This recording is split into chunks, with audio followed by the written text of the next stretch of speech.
and we'll get this. All right. Okay, so I'm excited about tonight's topic because this is just kind of how I live my life. But first of all, I wanted to congratulate, although he's not a member anymore, Bruce Cartwright. Heidi, I think he was here maybe a couple meetings while you were a member. Jim, you certainly would remember Bruce, ex-FBI.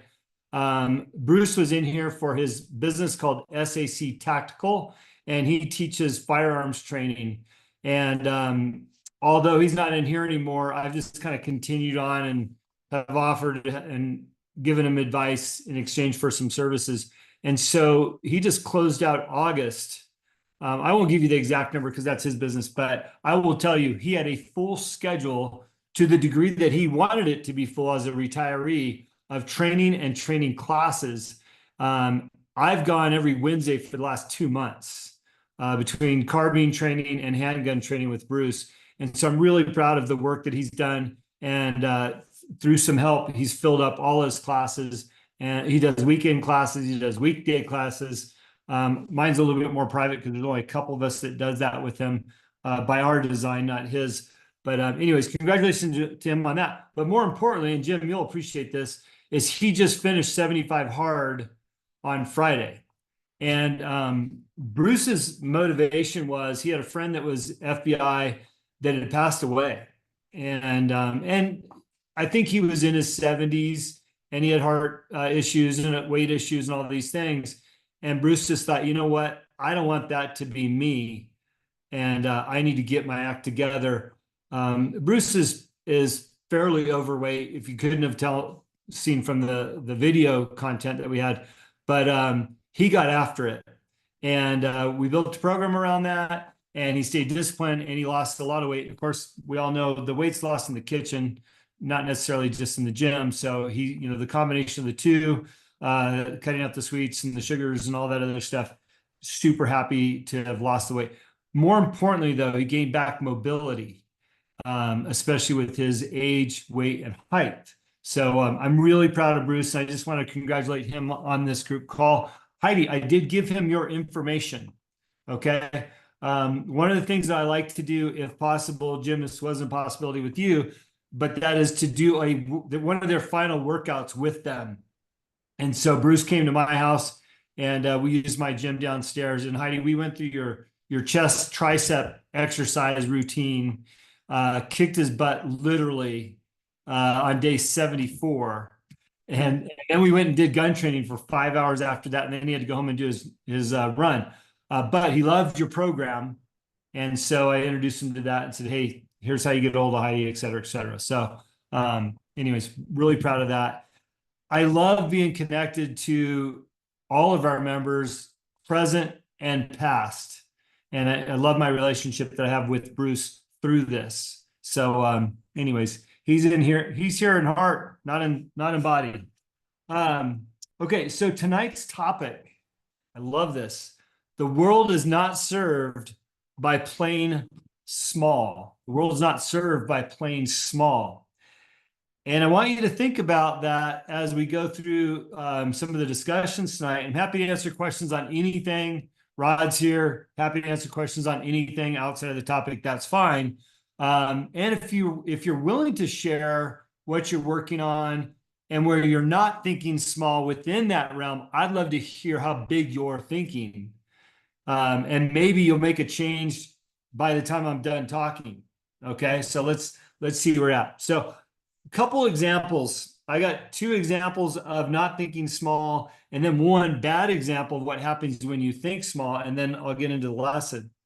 So one of my examples of not thinking small was when I was the vice president of Kettle One, doing all their marketing. As an executive, I knew that we were getting prepared to have some type of transition, sale, merger, whatever.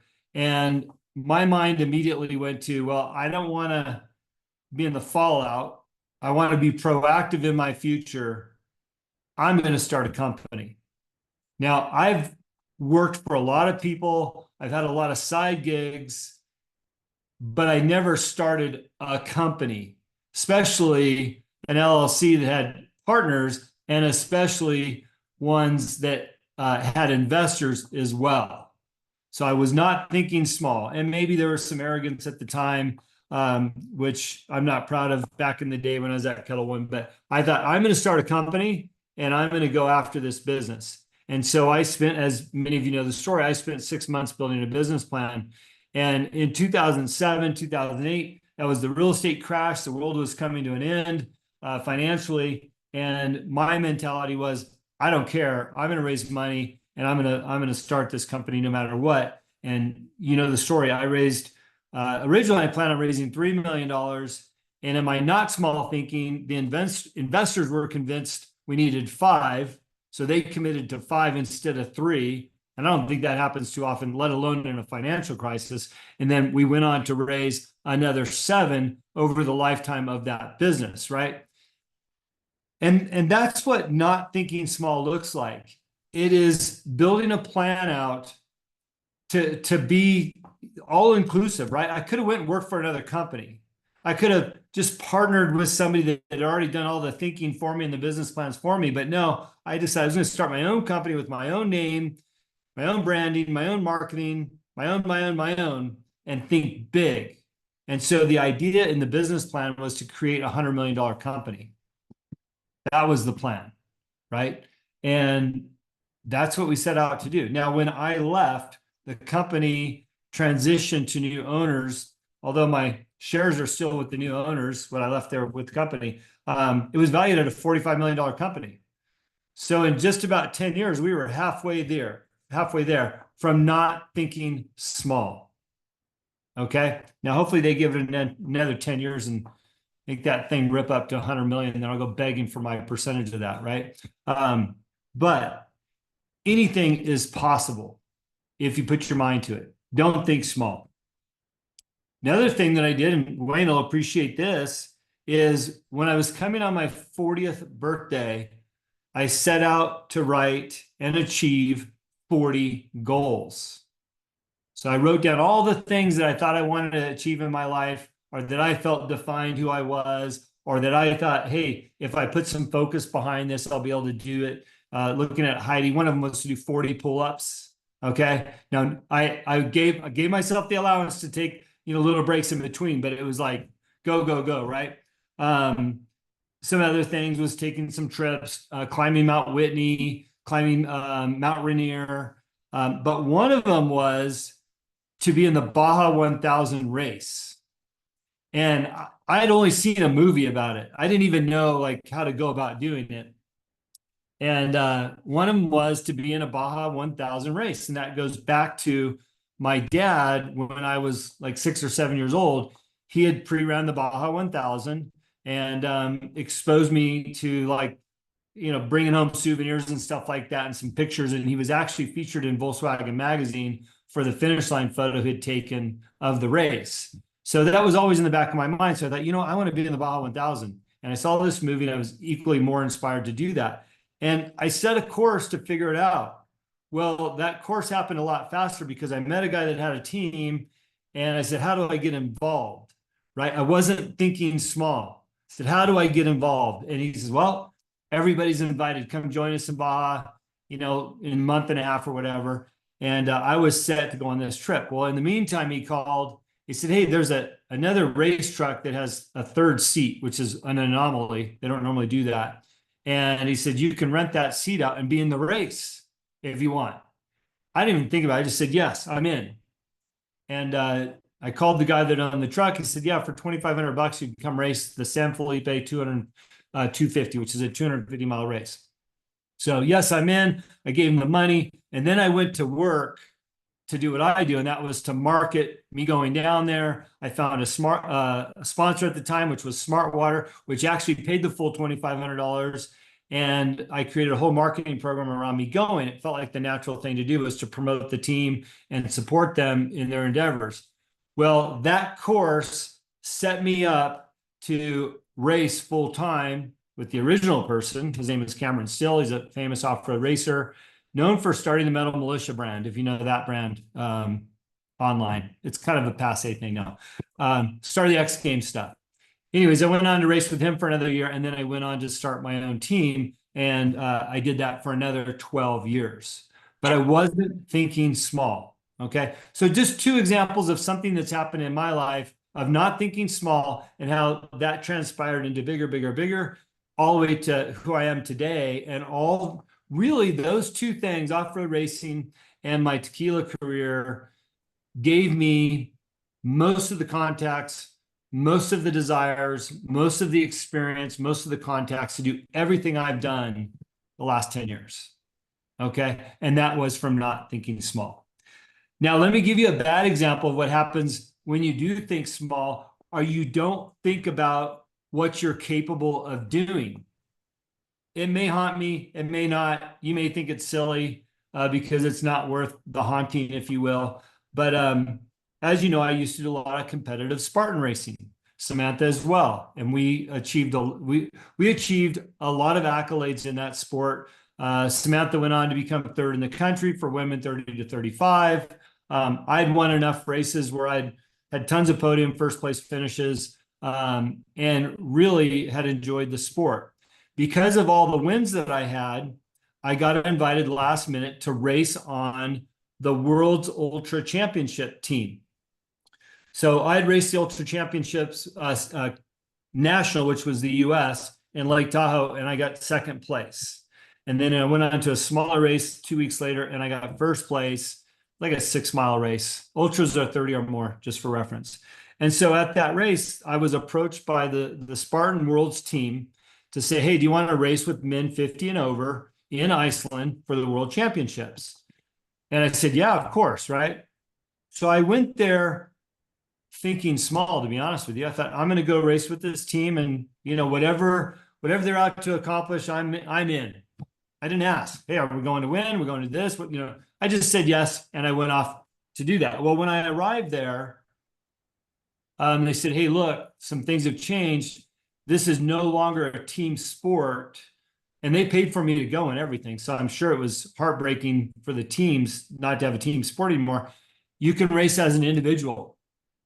And that's where my small thinking started, because I thought, well, I'm in Iceland. It's intimidating. It's a 24-hour race. The best people in the world are here. And I just thought, well, I'll just run with the team members and act like I'm a part of the team, even though it's an individual race. And that's what I did. I set out just to go do what they did. And so the first lap, I think there were 8-mile laps, if I remember right. First lap, I stayed with everybody, and they were starting to slow down a little bit. I said, hey, look, guys, I'm going to just kind of go at my own pace. And so I set out to do my own pace for the 24 hours. Now, 3/4 of the way through this race, I realized that I was in contention for the top 5, but I didn't know exactly where. And I wasn't really focused on the win. I was just focused on, hey, I'm here. I'm going to just race and go as far as I can. Well, I wound up getting in my own head. And in these races, you have the ability to get to be in a tent and rest in between laps as long as you want. As long as you accomplish the minimum miles, which was 30, anything above that puts you in contention for a place, to win, hopefully. Anyways, I ran into a guy, and there he goes, hey, are you going to go back out? And I was like, I'm not really sure. I might. And he goes, oh, okay, well, let me know if you do. And I was like, that was weird. So I went over to the board, and I saw that his name was on there, and he was in first place. I thought, oh, he wants to know if I'm going to compete against him. So I thought, I'm going to go back out and just do another lap and see where this thing fleshes out. I didn't put any thought into the placing besides the fact that he said that. And there was a lot of time left. Well, I wound up doing one more lap, and in my mind, I'm good. I wound up getting third place. Okay. The reality is I probably could have got first place. And it haunts me to think, had I started big thinking the second I knew this wasn't a team sport anymore and shifted and went, hey, you know what? I've trained for this. I'm here. I got invited. I could win first place in my age group. I need to approach this with big mentality, big thinking mentality. But instead, I just went, I'm just going to do what I thought I came here to do. No more, no less. And when I think back on that night, the time that I could have been out racing or pushing, and don't get me wrong, it was hard. And a lot of times it was scary because you couldn't see, and it was snowing, and 10 degrees and all these factors there. But at the same time, I could have done more. The chances of me ever going back there, I don't know if they'll hold another Spartan race in Iceland again. But my physical condition, it would take me another year to get prepared to do that at that level again, right? So I allowed something to slip through my fingers that I look back on and go, man, I could have achieved that had I not been thinking small. Okay. So use those good examples of thinking big.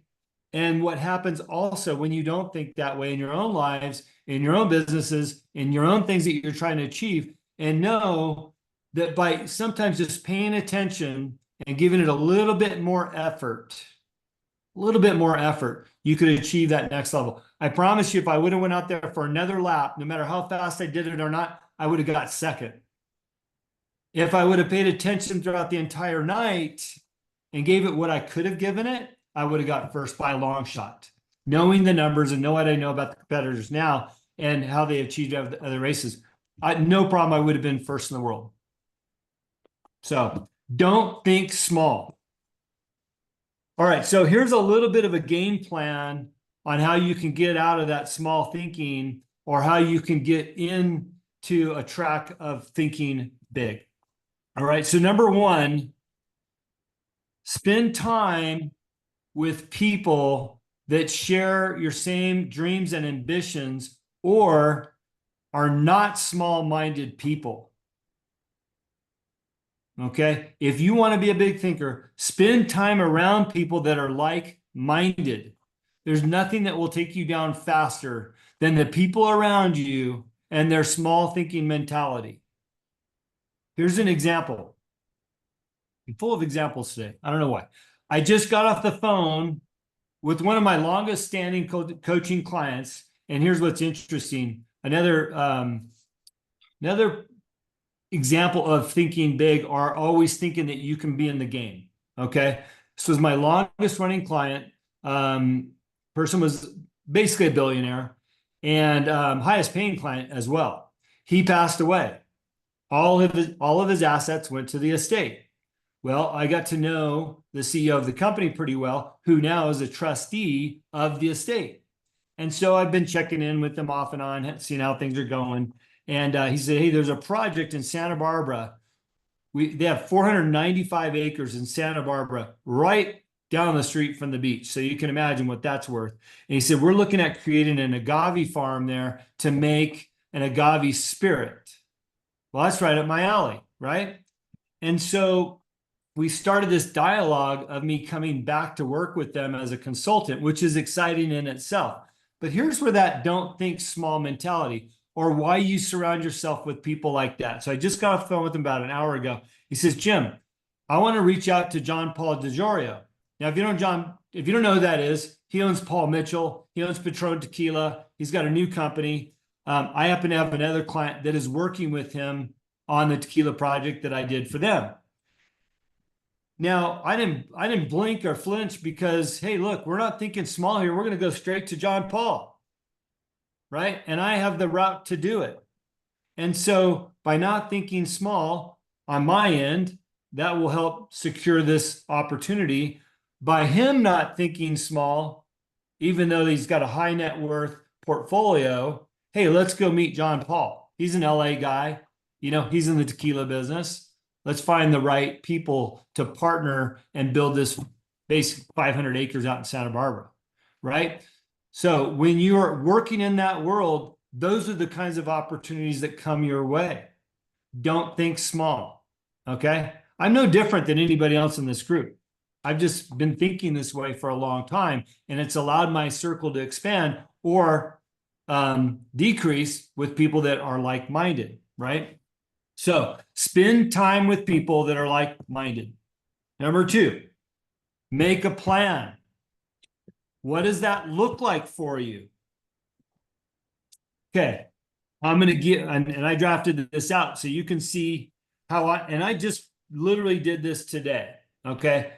If you remember from a week ago or 2 weeks ago, I finished real estate school. I passed the test. I am now under the broker at Ideal Real Estate here in Kalispell. They cover the entire state of Montana.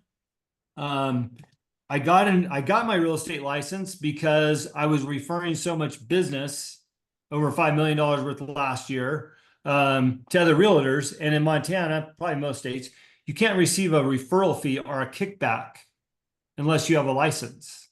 Now I can get kickbacks or referral fees, but more importantly, I can go sell real estate. Okay. And so I thought, well, what does that look like with all the other things that I do? And what would be a goal for me in real estate? Because I'm not going to half-ass it, right? I'm going to think big. So my goal, and you guys can hold me to this if you want, my goal for next year, 2025, is to make $300,000 in real estate commissions next year. Okay, $300,000 in real estate commissions next year. So how do you make a plan around that? Well, you do some research. Right now, real estate is still moving in the state of Montana. Interest rates are dropping. They're down like a half a point right now. So they're getting into the 6s instead of the 7s. The average home, again, doing the research, the average home selling price right now in Montana is $744,000, which sounds crazy if you thought Montana was a deal. It's not. Average home, $744,000. Okay. If you use an average commission, that's 3%. That's $22,320 per home sale. Okay. If that's where I'm at, that's 13.44 homes for the year. That's a little bit over one home per month. Can I go sell one home per month? I sure hope so. I sure hope so. So that's my plan, right? Now I'm going to build a marketing plan around how do I sell one home per month? Okay. The average person cycles through every 6 to 7 years.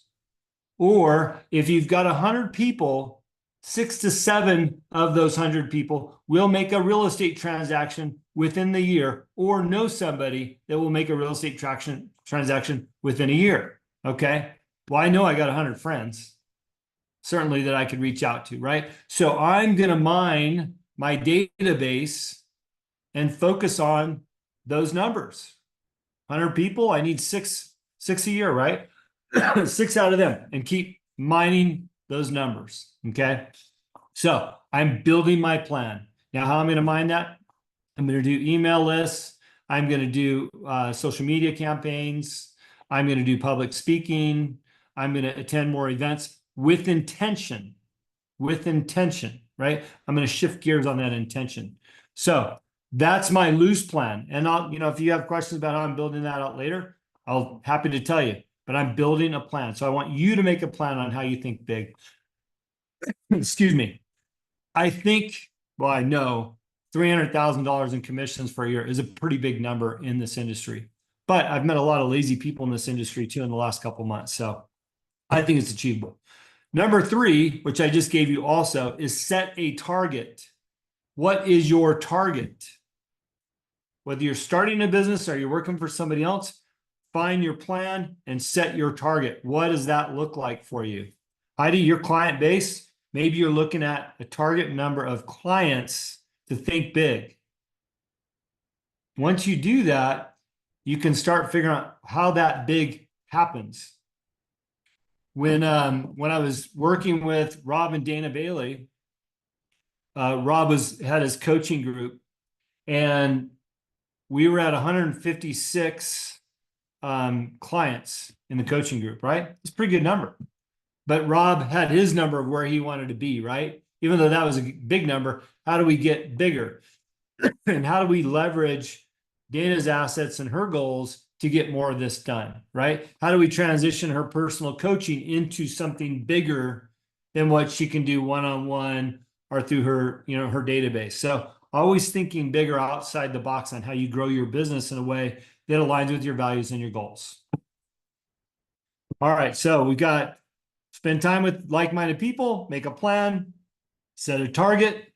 Now, number 4, feed the plan daily. Feed the plan daily.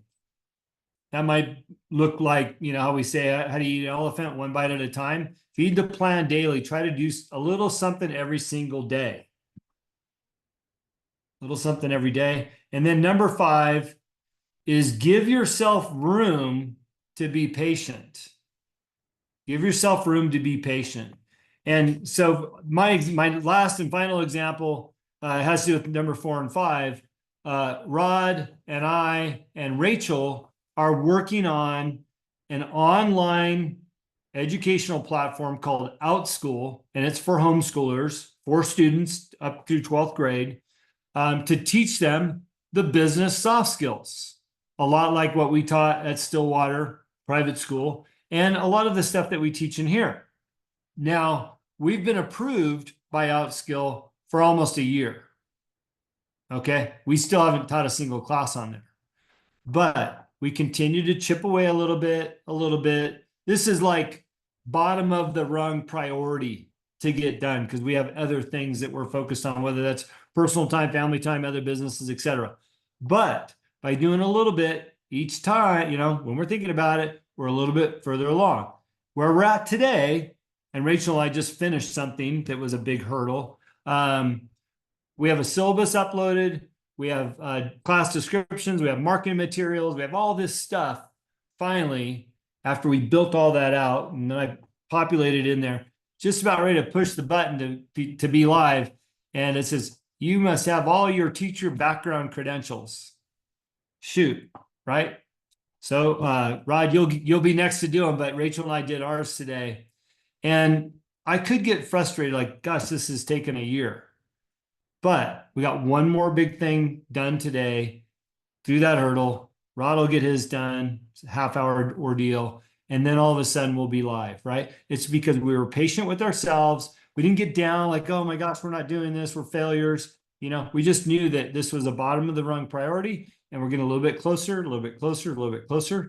Now we'll launch the class, and then we have to build that class up, that participation, right? So then we turn into marketing mode, and then consistent mode, and be patient again mode, and all these other things. But these business ideas are these goals and objectives by not thinking small, take on a life of their own, but you keep after it, right? So hopefully this will help everybody not to think small, think big through the examples I've given.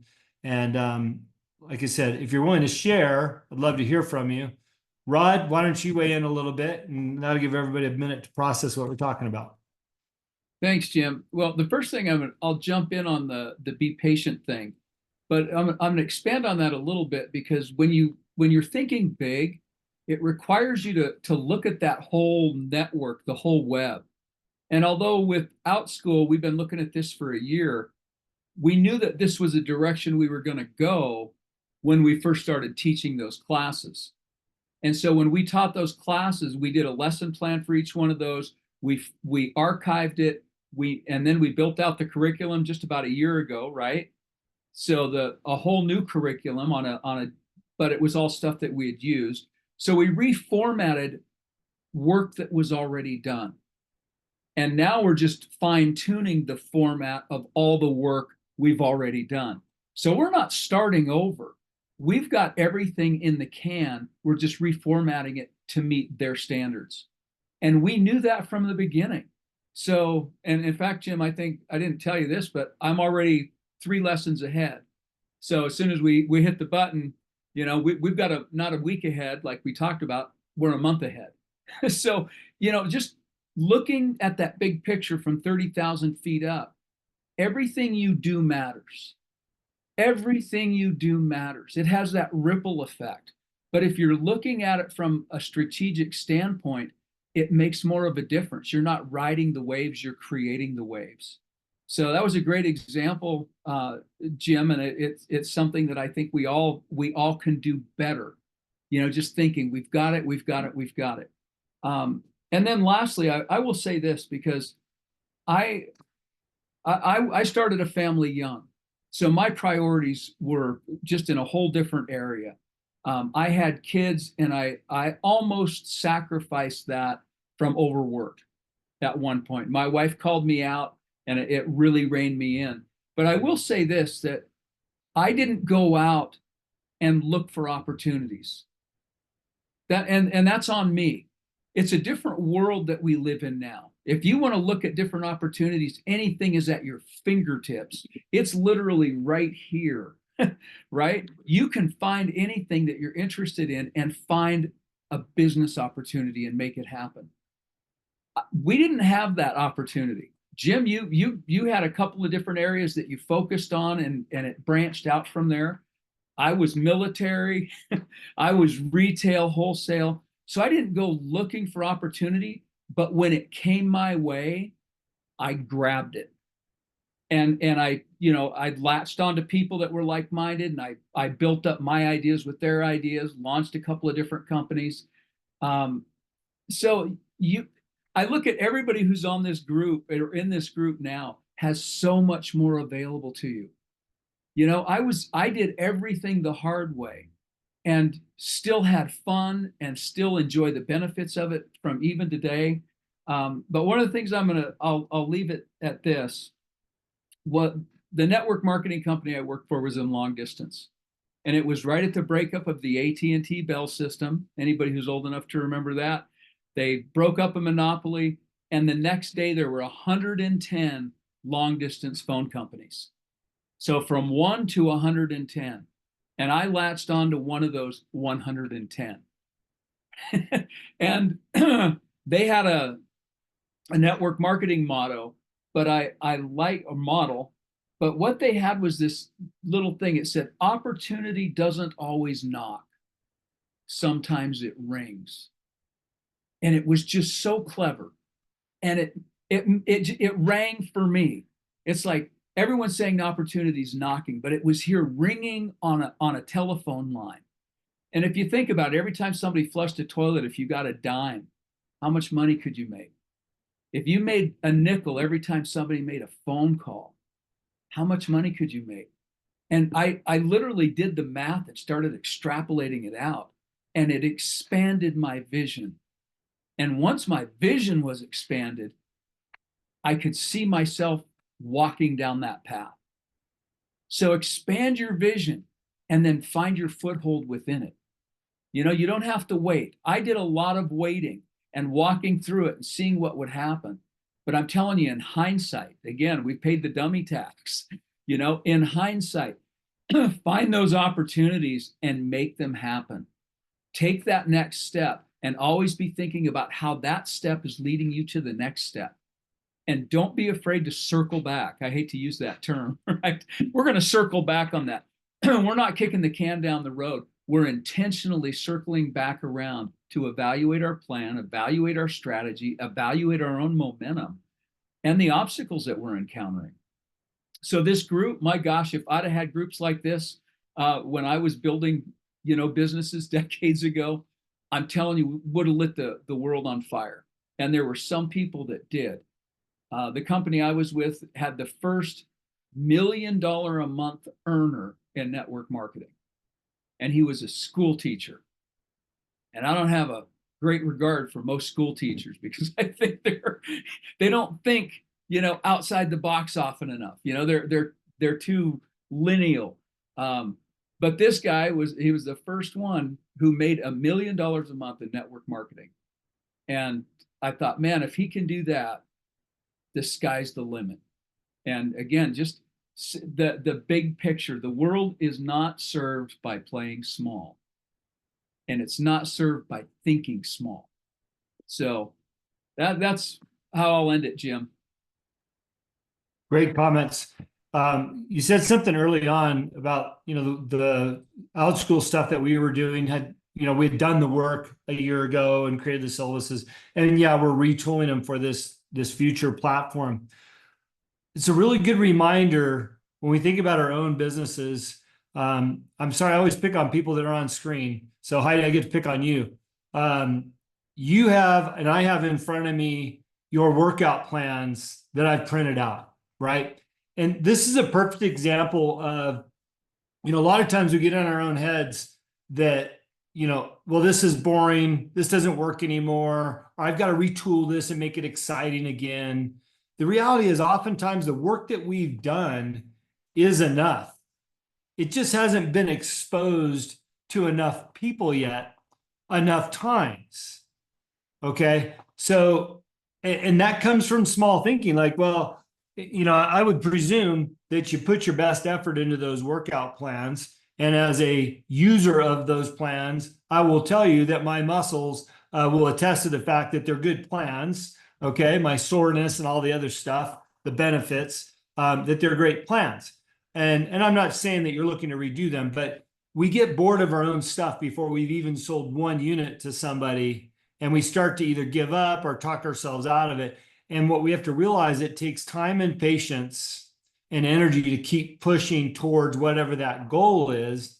And you'll see all of a sudden the light switch will flick, and you'll just take off with the assets that you've created and the things that you've done, because you're working your plan over a period of time. You're being patient, you're refining it, but you're promoting it and continuing to promote it in a way that it's showcasing the work that you've done, right? If you've seen on some of my Instagram posts, I'll post up my Liberty or Liberty cattle hats, which now come with a bag of beef jerky. The first time I posted them up, I thought, oh, I'm going to sell a bunch of these because people have been asking, right? I sold 2.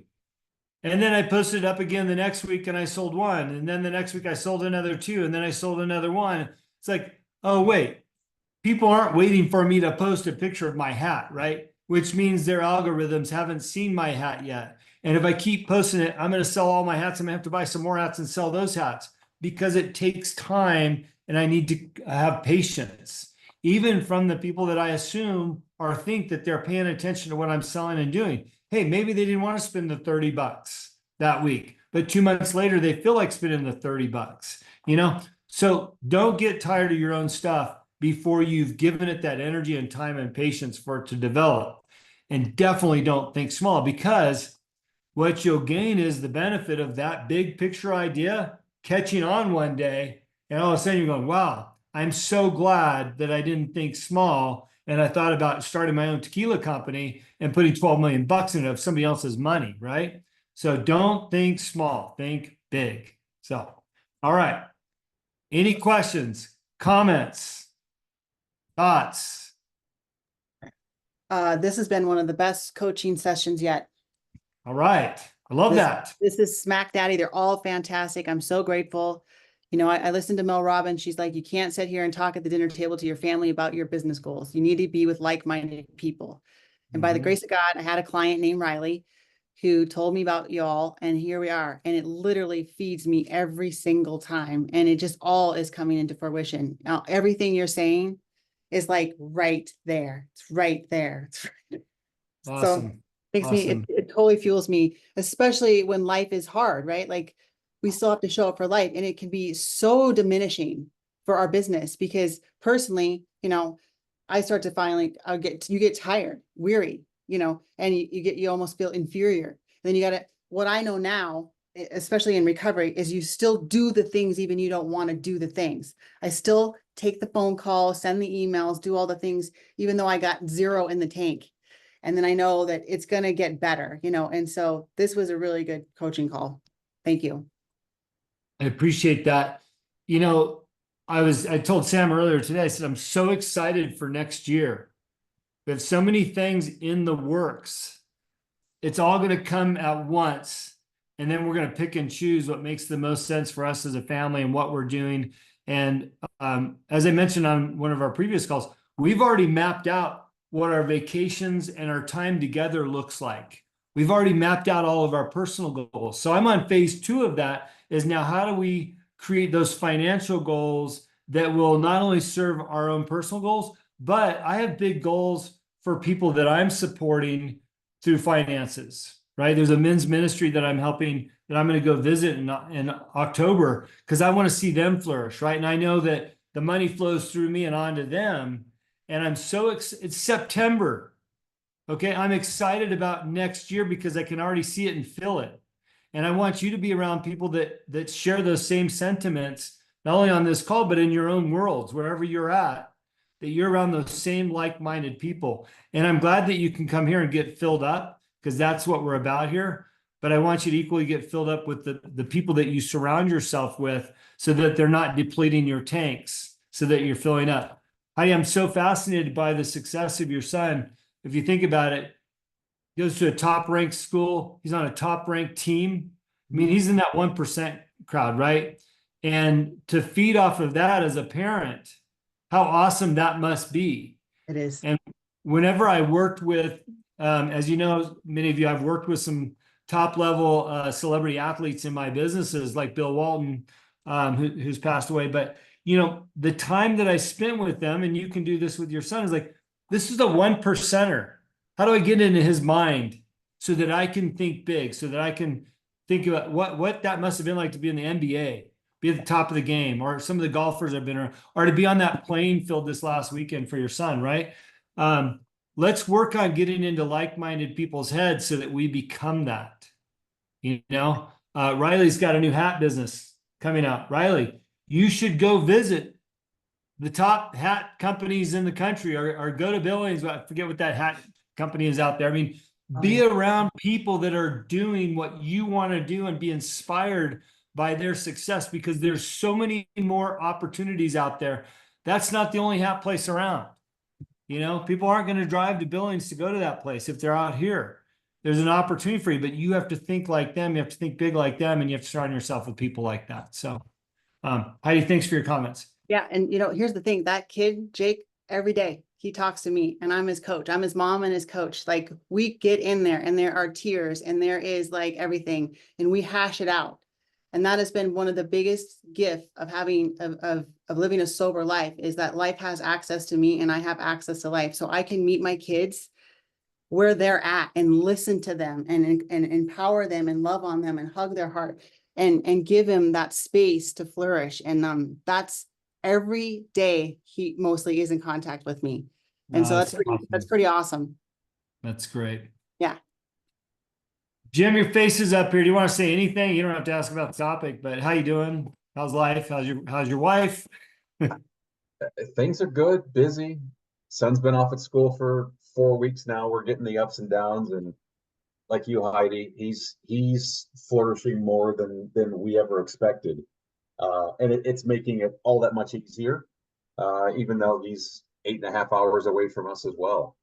So it's a whole different time now. It's a different transition and getting used to it. And we still got one at home, but yeah, different phases, different priorities right now. So it's all good. Awesome. Well, I'm happy to see you here today. And it seems like the crews usually shift on the nights. So we're happy to see everybody and talk to everybody. Rod, I'm gonna wrap this up if we don't have any questions or other dialogue or things that we can help with. So Rod, if you got something to add. Yeah, my final ad is going to be, for those of you who follow me on Instagram, you noticed a post yesterday, and it broke my wife's heart and my heart when my adult children moved away. I mean, we loved being parents.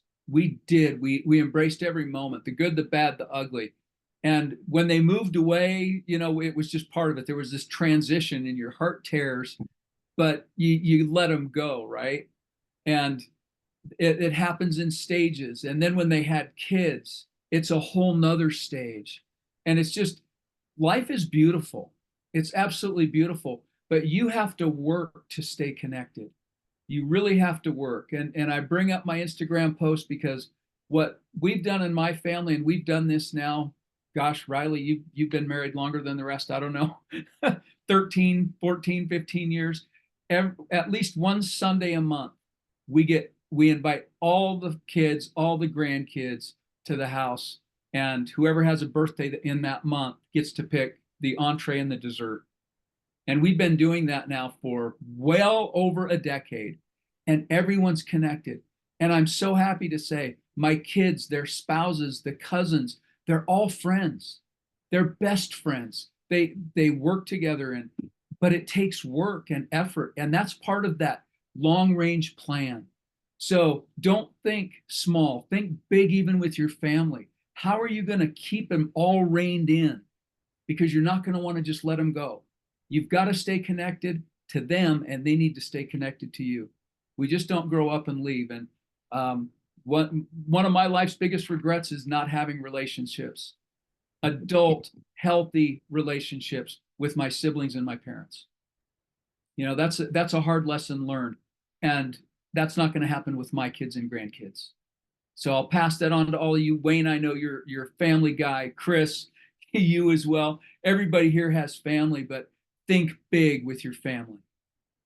I'll leave it at that. Right on. Thanks, Rod. And just as a final reminder, when you're thinking big, small bites at a time to get to where you want to be. All right. It's not going to happen overnight, but you'll get there. And sometimes, especially if you go through the steps that I gave you tonight, sometimes what will happen is you will create habits. Look, I gave you that example about the Spartan race. That was a bad example. Maybe I did give it everything, on a different time and place, and I got second.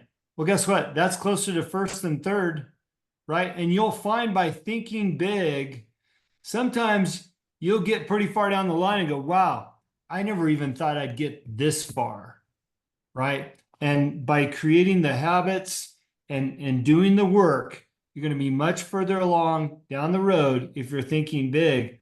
It just came to mind, the men's ministry that I'm supporting in California.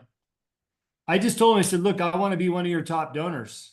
That's not going to be me today, and I don't know what your top donors look like, but I'm going to start today, and I'll be transparent. I just send them $100 when I think about it, right? It's not a lot of money. I'm probably not railing in on the top of the charts, but what I am doing is creating the discipline and the habit of doing that. And what's going to happen is that $100 is going to add a zero, and then another zero, and then another zero, and another zero. And we're all going to be where we hope to get in that big thinking. But if I don't create the habits of doing that, I'm never going to get there. Right? And so this is how, when you think big and you write a plan and you start taking those little steps, this is how you get there. And eventually, we're all going to wind up winning in the end. So please keep that in mind. Thanks for being here. Hey, I sold another hat during this call. I just got a little text notification. How random was that? Literally popped up on my phone while Rod was talking. So anything's possible. Keep them moving. All right, great to see everybody. If you need anything, reach out to us. Would love to hear from you guys. Heidi, I do have some ideas for you. Maybe we can jump on a call next week because I'm leaving town in a day. And would love to hear from you. So, Jim, super good to see you, bud. Okay. Likewise, good seeing everyone. Bye, everybody. Good night, everyone.